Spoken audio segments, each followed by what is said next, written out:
के इंडिया गठबंधन के लोग खड़े थे, 38 दल को लेकर के एनडीए गठबंधन के लोग खड़े थे। एनडीए के लोगों ने कहा हम संविधान बदलेंगे, 400 पार सीट आ जाएगी। इंडिया ने कहा हम संविधान बचाएंगे। बाबा साहब इतना मजबूत संविधान बना के गए हैं कि इतनी आसानी से उसको बदला नहीं जा सकता।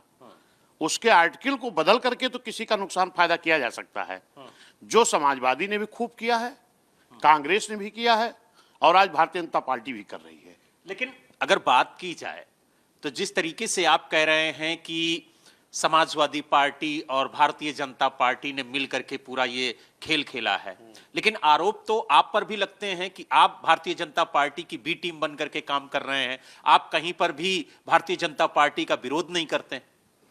भारतीय जनता पार्टी का बी टीम का काम समाजवादी पूरी मजबूती से कर रही है और जो खुद बी टीम का काम करता है वो हमारे ऊपर आरोप लगाता है।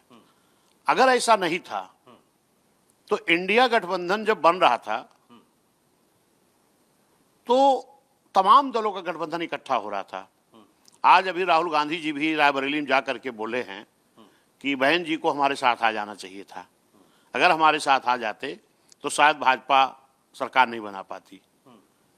लेकिन जब समाजवादी पार्टी उसी गठबंधन का एक अंग थी, समाजवादी पार्टी के नेता माननीय अखिलेश यादव जी ने कभी नीतीश जी से नहीं पूछा कि गारंटी कौन लेगा, कभी ममता दीदी से नहीं पूछा गारंटी कौन लेगा, कभी जयंत चौधरी से नहीं पूछा गया गारंटी कौन लेगा।